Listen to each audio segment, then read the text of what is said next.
जय गुरुदेव। महात्मा कहते हैं, जैसी करनी वैसी भरनी, जैसी करनी पार उतरनी, किसमिस तुम सब फूलो, राई का लेखा होगा, बात कभी मत भूलो।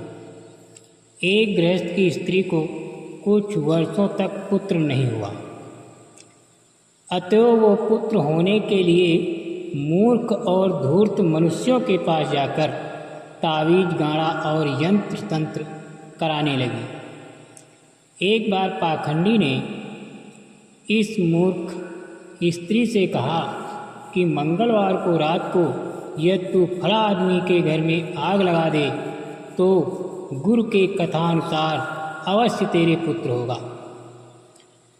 बस मूर्ख स्त्री ने वैसा ही किया।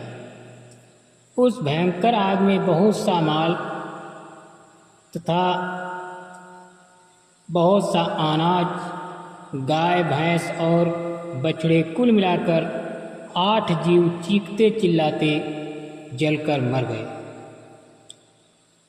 कुछ दिनों बाद उस स्त्री को पुत्र हुआ और समय बीतने पर वह 8 पुत्रों की माँ बनी। उसका बूढ़ा ससुर अपनी पतोहू के उस आग लगाने वाले कृतज्ञ को जानता था।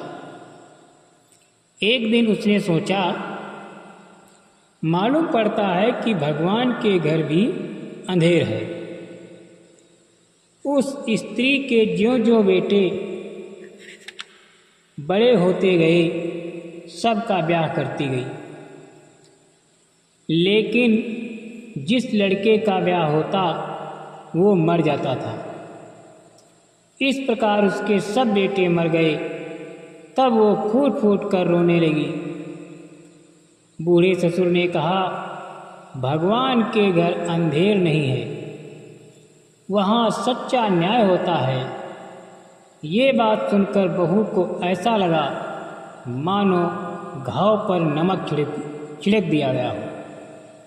उसने कड़क कर ससुर से कहा, 8 बाघ जैसे मेरे बेटों के मर जाने से मानो तुम्हें बड़ी खुशी हो रही। पास पड़ोस के लोगों ने भी आकर बूढ़े को बुरा भला कहा। बूढ़ा बोला, मुझे मेरा परिवार बहुत प्रिय है, परंतु इस अभागिनी ने किसी मूर्ख के कहने से एक गृहस्थ के घर में आग लगा दी थी। उसमें 8 निर्दोष पशु चिल्ला चिल्ला कर जलकर मर गए थे। वही 8 इस मूर्ख के 8 पुत्र होकर जन्मे और अब वे ही इसे संताप की आंच में जलती छोड़कर चल बसे हैं। बूढ़े की ये बात गांव वालों को जच गई और उस मूर्खा ने भी समझ लिया कि ये मेरे ही कुकर्म का फल है। उसके बाद वो अपने ससुर को ज्ञानी समझकर उसकी सेवा करने लगी। कुछ समय बीतने पर फिर उसके एक पुत्र रत्न हुआ, वो सुखी हुई।